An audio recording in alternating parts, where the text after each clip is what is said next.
Why people hate Blake Lively. Blake Lively is a famous actress who is known for her beauty, talent, and charm. Why would anyone dislike her? You might be shocked by the reasons why some people hate her. Is it anger, miscommunication, or something more serious? Stay tuned as we find out the truth about this Hollywood favorite and explain why some people have strong feelings about it. It Ends With Us, starring Blake Lively, is currently the second biggest film in America, but the buzz of the town is about the drama surrounding the movie rather than the movie itself. It seems that lead actor and director Justin Baldoni is at odds with Lively and her co-stars. A scenario between the two required him to lift Lively up, and he was concerned of injuring his back. It is stated that Baldoni and Lively did not get along and that he fat-shamed her by asking someone how much weight she was. Additionally, he reportedly didn't like that Lively brought her husband Ryan Reynolds along to the shoot to helm a few sequences. Though Lively is getting a lot of attention online for being on the big screen for the first time in 4 years, Baldoni is receiving a lot of negative press for this. He even hired a seasoned crisis PR manager who counts Johnny Depp among her clients.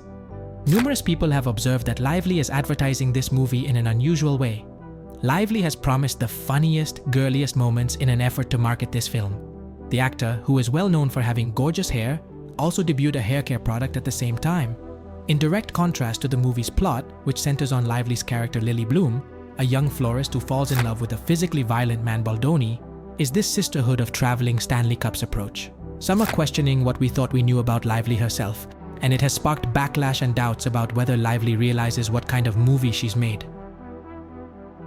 The purpose of Blake Lively's It Ends With Us press tour has been to market her products. Press tours for movies are not an exciting industry. They primarily consist of performers repeatedly answering the same questions from various media outlets in the hopes that whatever they say would entice you to watch the movie they are promoting. Lively and co-star and director Baldoni have been promoting the movie independently, which is a very unusual move for the protagonists to make. As my colleague Kendall Cunningham said, they are conducting these interviews in the midst of a flurry of back-and-forth rumors that the two had a falling out on set. However, Lively's statements during the movie's promotion are also getting notice. Lively encourages viewers to grab your friends, wear your florals, and head out to see it. In a TikTok video short promoting the film, apart from her joke about girls' night out seeing intimate partner violence, Lively has been endorsing her beverage firm, Betty Buzz, and her new hair care product, Blake Brown. She has utilized the red carpet to draw attention to her husband's latest picture, the extremely violent and vulgar Marvel blockbuster Deadpool and Wolverine, while claiming credit for the film's iconic rooftop moment to Reynolds rather than to screenwriter Christy Hall or novelist Colleen Hoover. In a promotional video, Lively can be seen laughing with her co-stars about their zodiac signs in one clip and joking about wearing her own clothes in another. A lot of it's my real-life clothes or my husband's clothes. Which appears to be related to how she dressed one of her co-stars on a red carpet. Additionally, during one of her interviews, she is questioned about how the film could encourage individuals to come out and discuss abuse by a journalist who is obviously aware of the delicate issues of the film. Like my address or my phone number or like my location share. Or I could just location share you and then we could... Advertising domestic violence services. Lively flippantly dismisses it as a joke. The discrepancy between Lively's portrayal of her film as a joyous girls' night out and the real story, which depicts a lady being abused by her romantic partner, was brought to light by the critics of Lively. At best, it appears like a bizarre lack of focus when wearing floral attire and gathering friends to watch a lady being physically assaulted by her boyfriend. At worst, it seems like a very insensitive or disconnected portrayal of the subject matter of her film. Either Lively doesn't really understand the subject matter of the film she produced, or she does understand it and is using it to her advantage to promote her products. While tabloids such as TMZ are covering Lively and Baldoni's behind-the-scenes PR battle, Blake Lively's It Ends With Us publicity tour aligns with her history of unsatisfactory interviews. Individuals frequently wonder if celebrities have always been like way, or if they are acting in an unusual way when they watch performers have these moments where they appear to stop being nice, enjoyable individuals. In many respects, Lively's glossy yet self-centered persona has blended with her own since she first gained notoriety on Gossip Girl as the affluent, carefree Serena van der Woodsen. She has been increasingly well known for her relationships during her break from movies, most notably her one with Taylor Swift, but also Ryan Reynolds. Maybe this fame adds to the feeling of mean girl, as one commenter described it. Unfortunately for Lively and her reputation, there are a number of easily accessible, quite unsettling interviews that she has done. A press junket for Cafe Society that can be found on YouTube under the title The Blake Lively Interview That Made Me Want to Quit My Job is one of those conversations. In it, Lively takes offense at Fla's passive-aggressive congratulations on her pregnancy and responds by congratulating the non-pregnant Fla on her own bump. First of all, congrats on your little bump. Congrats on your little bump. Lively had told the media that she was pregnant before meeting Fla.